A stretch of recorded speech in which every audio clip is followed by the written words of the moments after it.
Good evening. Let's start this evening by lighting a candle for peace.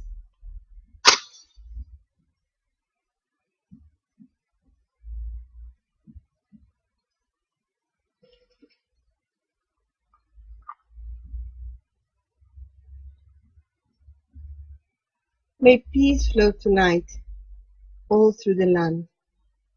May peace rise from the seas, rivers, and lakes. May peace fly with the winds of the north, the east, the south, and the west. May peace fall with the spring rain. May peace bloom out from every heart like daisies and poppies in May. And so it is.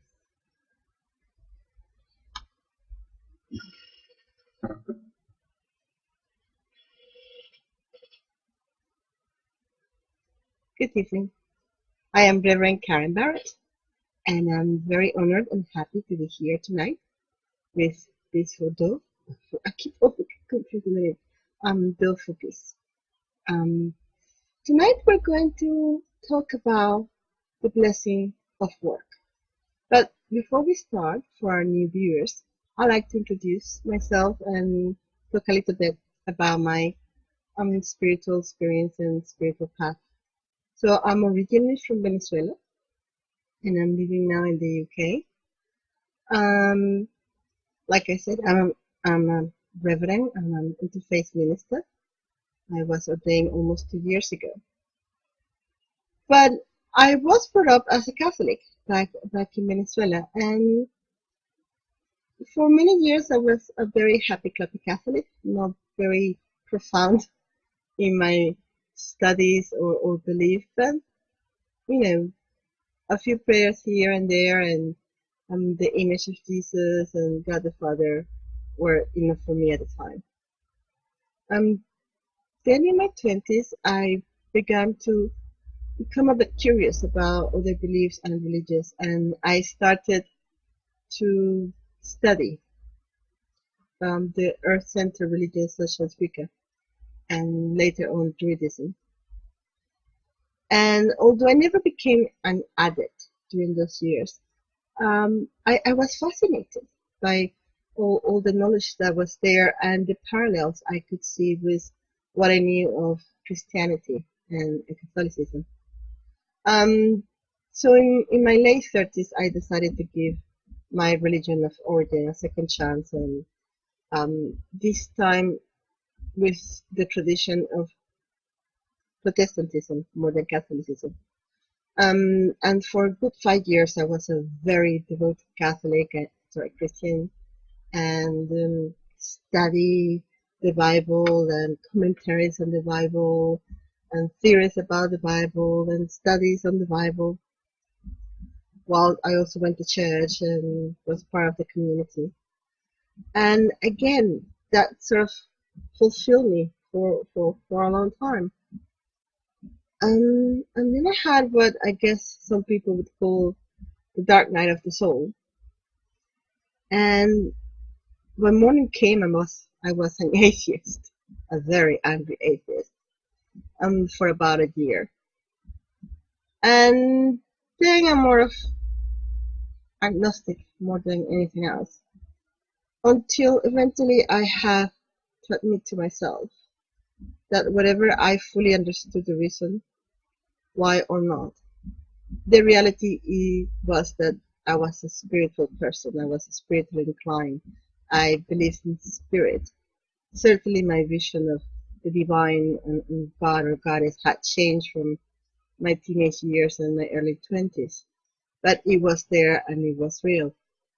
And not only did I accept that reality about myself, but I realized that I wanted to go deeper.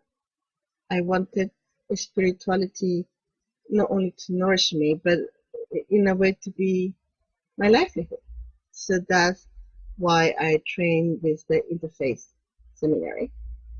And 2 years on, I'm still making my way. I'm still discovering things about myself and my relation to the divine. I keep on learning and training and studying. As we speak, I'm studying Druidism, and I belong to the Hobart community.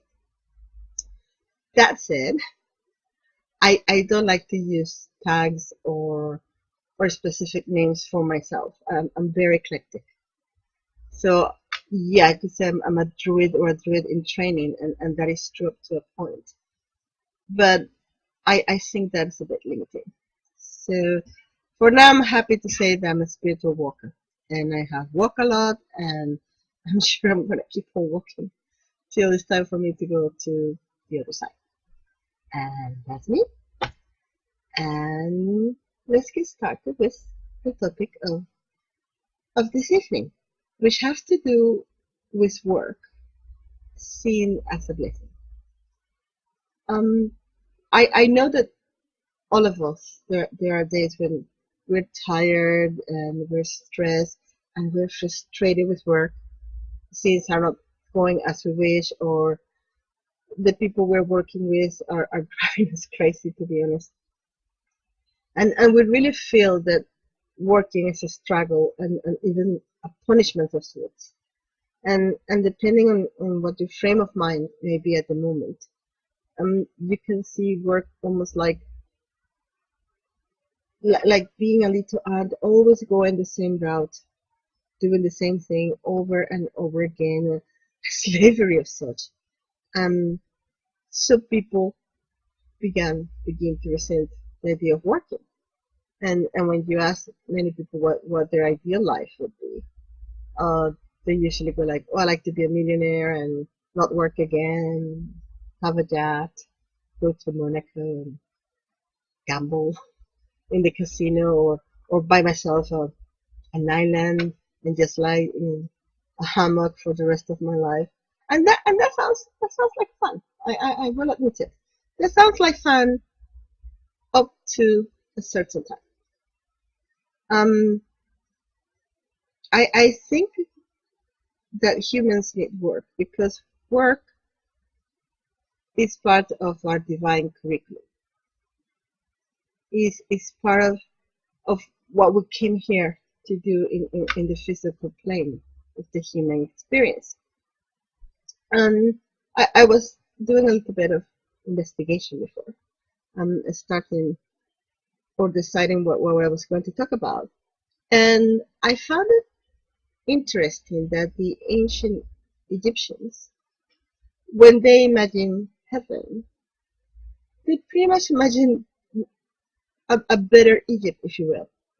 An Egypt with no many problems, but it was the same life they knew, and they imagined themselves doing the work they have been doing so far, only without the struggle, without the sweat and the tear, if you will. They imagined themselves farming crops, and I suppose that in their idea of the afterlife, this crop will always be successful, and the cows will always be fat and give a lot of milk. But they saw heaven or the afterlife as an active place where they were doing things, and many times the things they were doing in this life. Something similar occurs with Celtic beliefs. When they imagine the other world, again, it was pretty much like this world, only better, sunnier, more colorful. And in that world, there was activity. People were doing things. People were working. They were honing their craft. They were doing some kind of commerce. So they didn't think that heaven as a paradise excluded the idea of work. Nowadays, modern Druids and other pagan practitioners such as Ancestors and Wicca do not only agree with this vision that heaven is or the afterlife is an active place, but they see work or industriousness as a virtue that should be part of our daily life if we're going to live a good life. And in a way, this virtue is not only a practical thing. We have to work to grow food or buy clothes, but how do you relate to your work can almost be a devotional practice.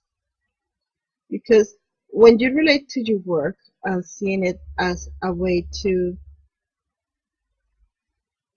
bring fruit to your talents and prove yourself and hone yourself and in a way educate yourself, work becomes a blessing.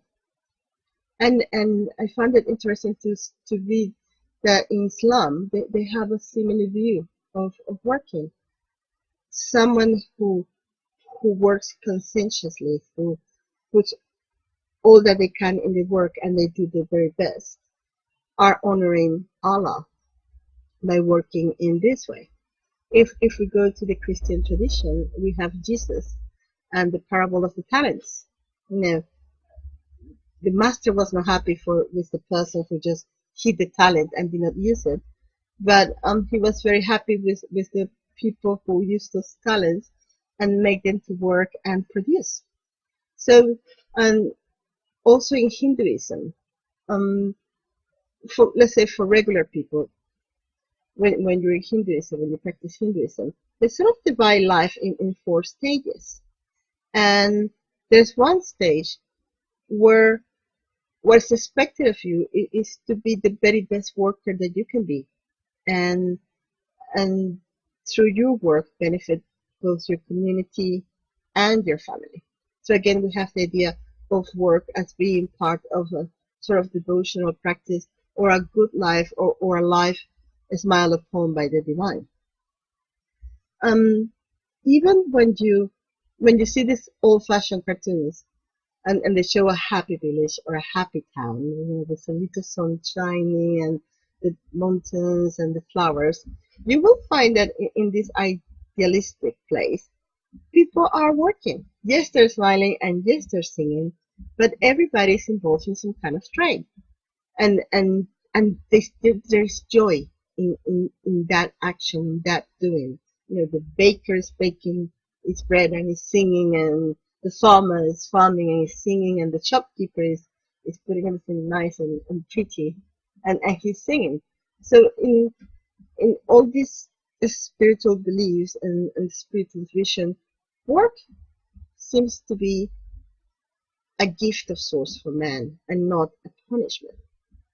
And I think that is something we should try to cultivate, if you believe it, and start appreciating the blessings that being able to work bring us as people, but also as community. Now, I am originally from South America, and I have always been very, very curious about the fact that the United States of America is the kind of country that is today. Yeah, let's not go into politics or anything like that, but you know, it's a first world country. It's a prosperous country with all the economical problems that might come and go. It's a prosperous country. And I always wonder what was about the English colonizers or settlers that was so different from the Spanish ones. Because actually the Spaniards went to South America first, then the English went to North America. And this is not, you know, like a historical dissertation or anything like that. But after thinking about it, I think the main difference between the two Americas and the two people who conquered first and colonized second has to do with the vision of work.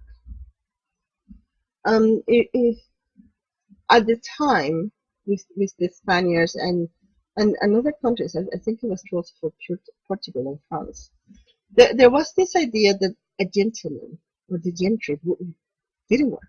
I mean, there was something shameful about using your hands to create stuff. Even if that same gentry would look for the best master craftsman that they could for their houses, they themselves saw that it was beneath them to do any kind of physical labor. When the Spanish conquistadors went to South America, originally colonization was not the first thing in their mind. Their idea was to find gold or silver or some kind of riches, become rich, and then go back to Spain to live as the gentry and the nobility and the royalty did. So the fact that they stayed was more of bad luck than anything else.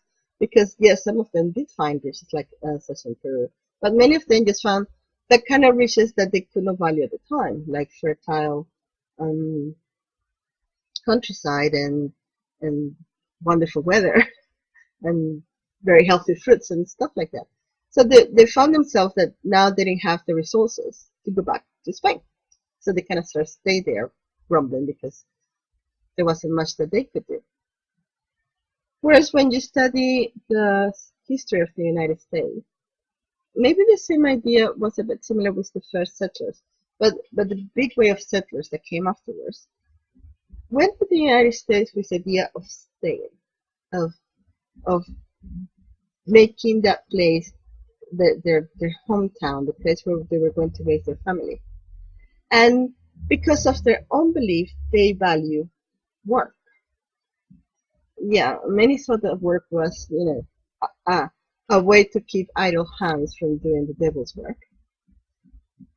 But many other could see the blessing of working the land, the blessing of being occupied, the blessing of having a trade. And like I say, they went with the idea of making this place their home. So when you see the history of the United States, there is this admiration for the working man, for the self-made man.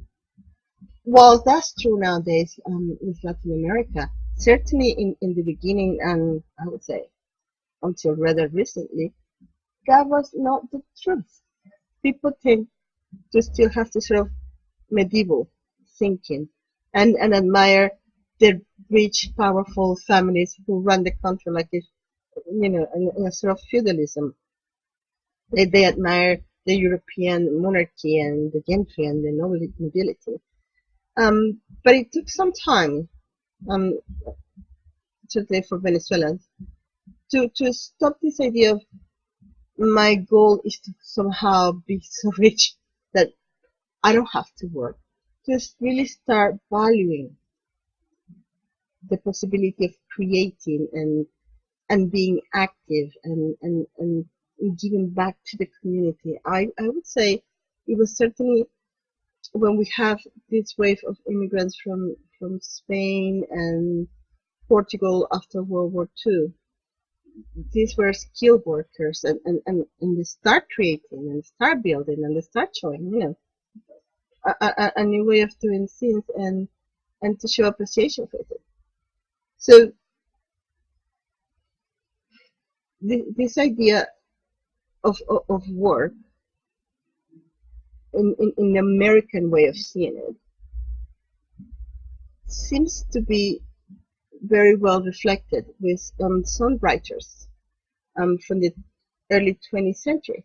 You might have heard of them, Napoleon Hill and Dale Carnegie. Now, Dale Carnegie was a self-made man. He started from nothing and he ended with this huge, I think it was iron industry. And the same is true with Napoleon Hill.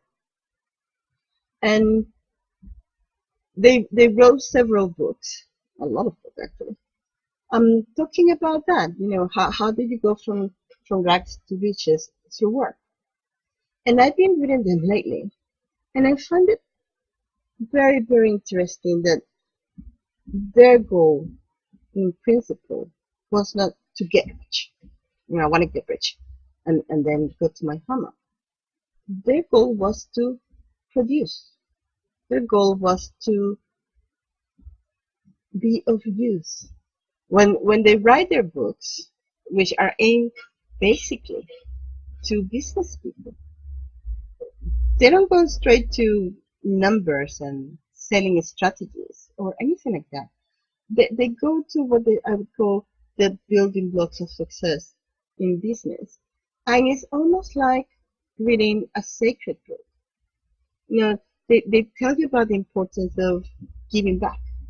You give back to community. You give back to your employees. You give back to your family. You do not hoard because that stops the flow of energy, the flow of prosperity. They talk about the mandate to open opportunities for other people who are not as fortunate as you are now, and those opportunities are presented as a form of work. It's not giving them money. It's to give them the opportunity to have a work where they can grow and learn and develop and continue up the ladder. They certainly talk about service. First, service in the business sense of you provide the best service that you can to make your business grow. But then this service goes beyond that. But they talk about going the extra mile, which is a very Christian term. Do more than you're actually being paid to do. Offer that service to your clients, and certainly service in the sense of your employees. You create an atmosphere and an environment where your employees can grow and flourish, and certainly service as a community. So if you are doing the best that you can with your work, you are servicing your community. If you are the very best, whatever you are servicing your community. If you take the time and the pride to create the best product that you can create at this moment, you're servicing your community, you're servicing your country, you're servicing the world at large. And sometimes we hear about Bill Gates giving millions and millions of money to charity, or we hear about these young people, sometimes not so young, that go to Africa to volunteer in these difficult times and give a physical helping hand. And many of us say, God, I wish I could do something like that, but at this moment in my life, I cannot.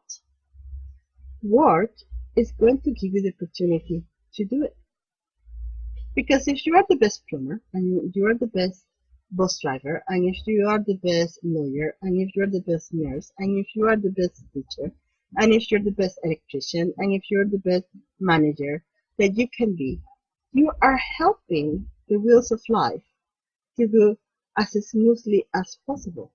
You're helping to create order, and you're helping to create this space where these people, these millionaires, can invest their money to help people, and where these volunteers can go up and say, see you in a year, knowing that, the world will run while they're doing what they need to do. So just by being the best worker that you can be, you're servicing the world. When you put your talents to work, when you take the time to hone those talents, to become as knowledgeable and skillful as possible, you are servicing the world. Sorry. When those nights that you stayed working late, that extra something that you added in a package. If you're a florist, maybe you put a little bow or something else, to make it extra special is a form of service. But work also services you. I mean, when you are working, you have a sense of purpose. You have a sense of, this is what I'm good at. You have a sense of pride at what you do. Even if you don't like your job that much, let's be honest. Sometimes jobs are great. Sometimes they reflect who we are, and we can use our talents properly there. We feel that we can grow and expand there.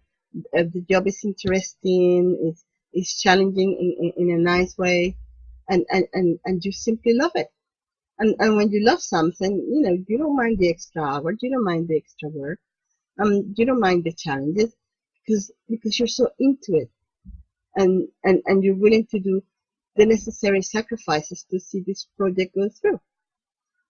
But there are times when you're in a job that is just the job to pay the bills. Okay? And eventually you feel like, why bother?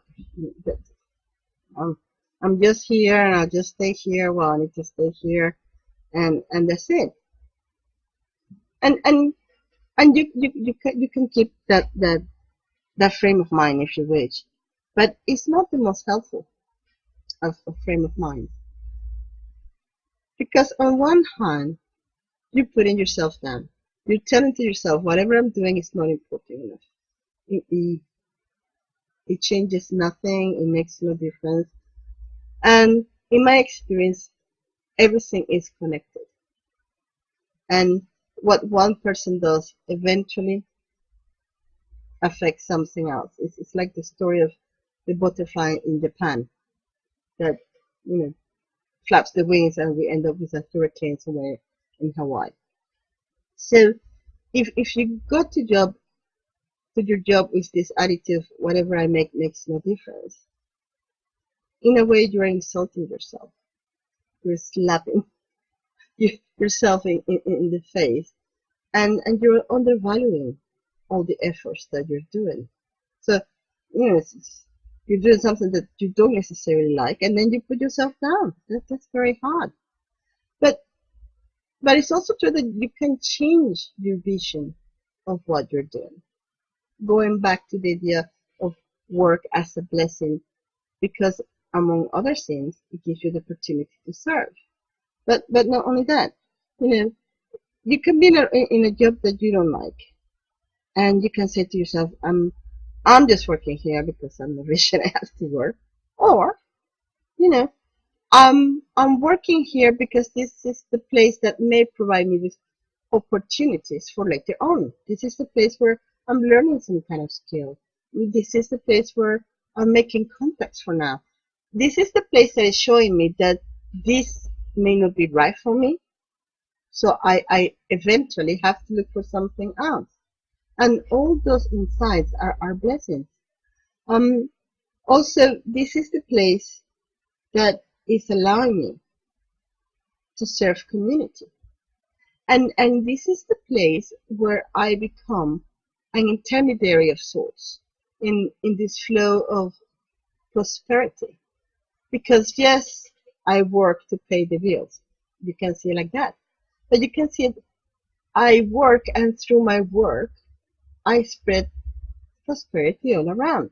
When I pay my bill, somebody else is receiving that money, and somebody else is having a good day, and somebody else can cover their necessities, and somebody else can maybe pay that book that they need for the child, and somebody else may use that money for that medicine that is needed for grandma, or somebody else may use it to buy flowers for the girlfriend.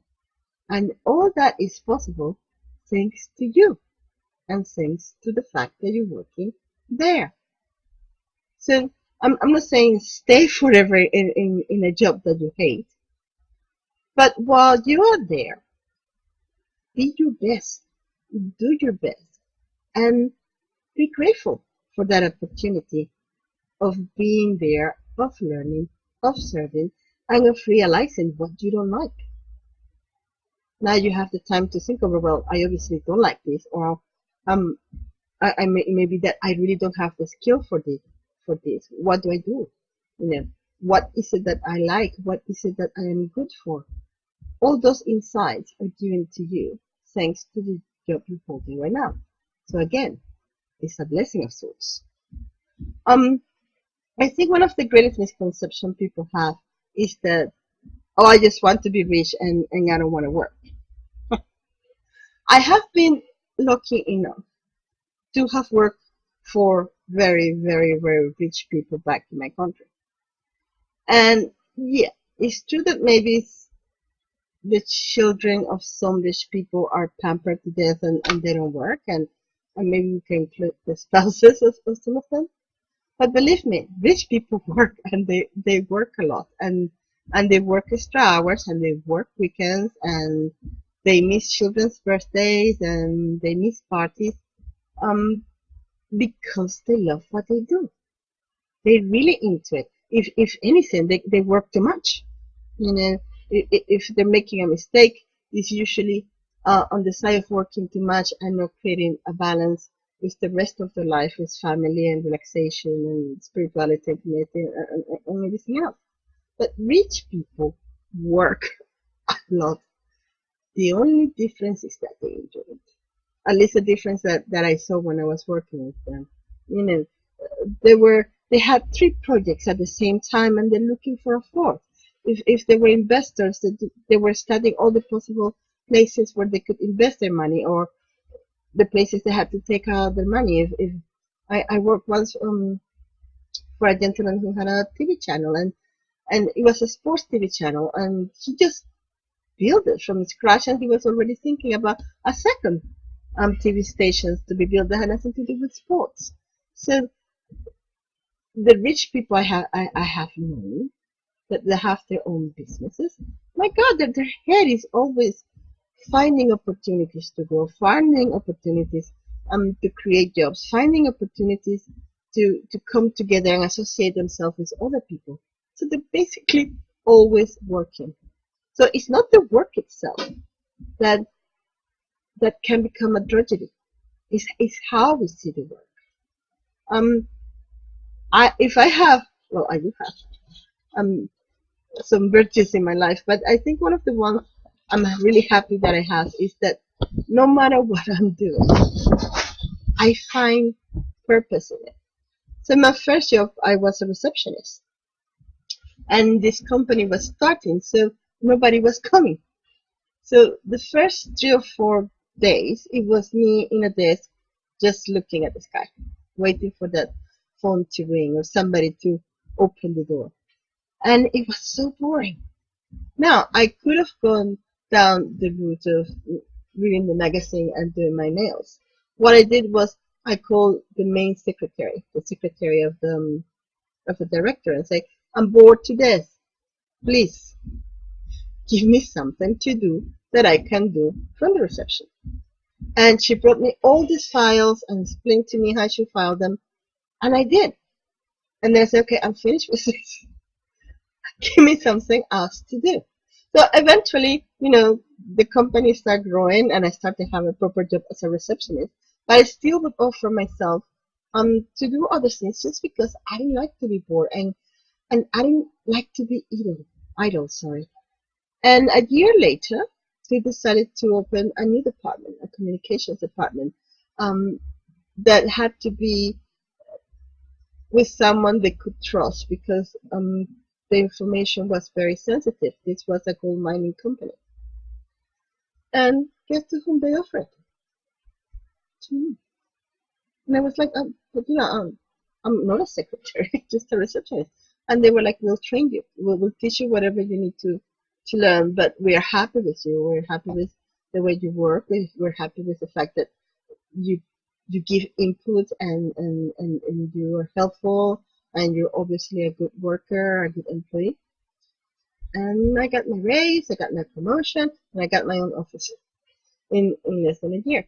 And at the end I didn't continue down the office path, but I always remember that. And no matter what I've been doing, no matter how simple or big it is, I always find the use and purpose for it, and I give it my all.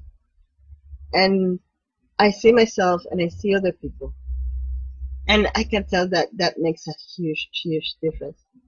And I always felt very blessed of having a job. Maybe that's other of the difference between cultures and countries. In this part of the world, some people maybe don't see working as a blessing because there's help. Maybe it's not the best of help. It's not as generous as it could be, and may not fulfill all the needs of the family. But there is help.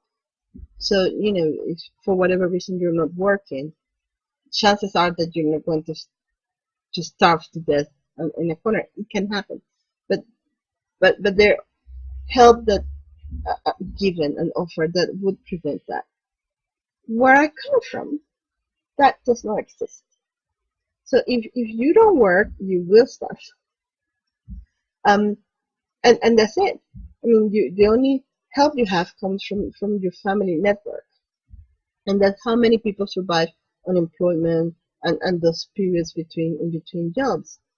But there's very little to none actual help from the government. I mean, in paper everything is there, but in practicality you don't get anything.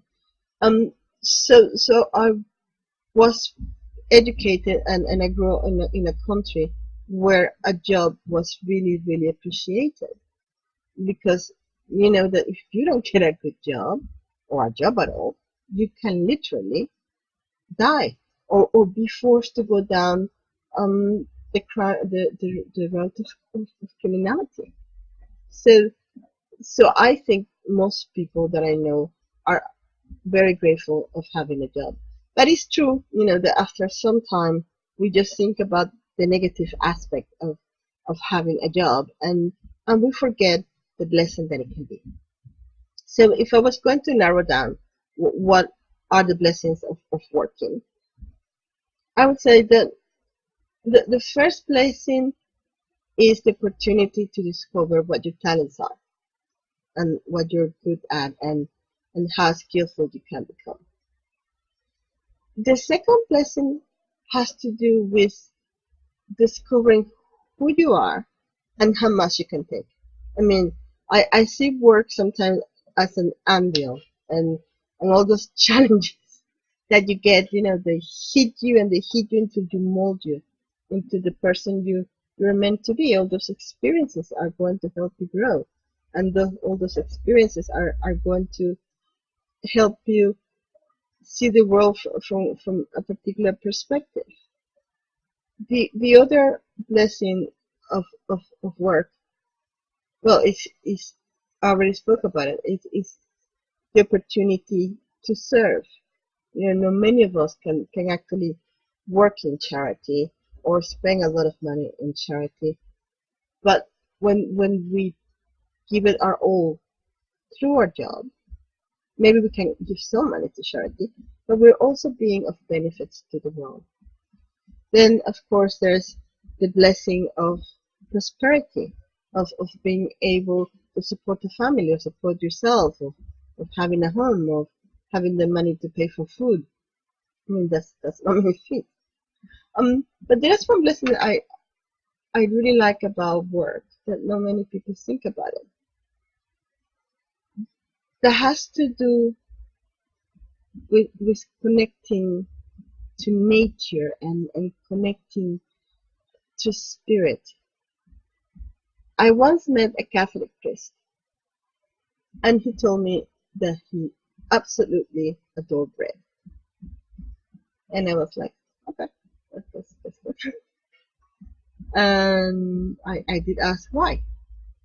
And he said, because bread, and in principle food, prepared food, was the perfect connection between nature and man. And that connection was given by work. I mean, nature will do her part. She will give you the wheat. But is that working together of the wheat with the work of man, of taking the wheat to, and eventually turning into flour, and from flour turn it into bread, that makes that connection almost divine. We are never as connected with nature as we have our hands in it. When you work the land, you're really into the land. But when you're away from the land, if you're working in a computer in a way, you still have this connection. If you stop and think, you know, the materials the computers are being made, the wood of your desk, the wood of your desk has the story of the tree, but it also has the story of the carpenter, and it has the story of the craftsman, it has the story of the salesperson, it has the story of the removals people that brought it to your home. It has your own story because you bought this desk at a certain moment in time in your life, and all those connections exist thanks to work. So I'm going to end this conversation with a little visualization, which I hope I have time for. That I hope gives you inspiration to find all those sacred connections and sacred gifts from the act of work. So what I'm going to ask you is just repeat it 2 times.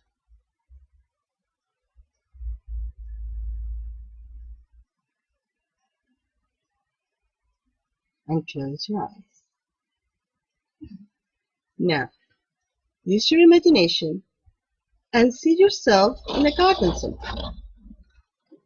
See the plants, smell them, hear the wind, hear the sound of the gravel as you walk on it. In this garden center, there is a shop, and please go in. Now you're looking around and you see all the things that you usually see in a garden shop, their wellies and their hoses and their watering cans. There is a big shelf full of seed sachets, colorful seed sachets. And in front of them, there's a nice lady. Walk to her and tell her, which sachet here do I need to make my work more meaningful, to make myself the best employee or worker that I can be, to find purpose and joy and fun and creativity in my work. And see what sachets she gives you and what the sachet says. Take them with you. Say thank you to the lady and walk out of the shop. And when you're ready, open your eyes. Yes, this was a very, very short visualization, but I think I've run out of time. So, but you have the idea of how this visualization would go, and you can do it on your own time with more time to talk to the lady and see what she gives you. Well, I think I have run out of time again. I just want to finish with a little prayer and wish you all the best. We give thanks tonight for the opportunity to explore, hone and explore the talents thrusted upon us. May we be inspired to always offer our best, to lend a helping hand, to find joy, creativity and purpose in our daily activities. May all that we do be of service to the world, today and always. So be it. This is Karem Barrett. Good evening.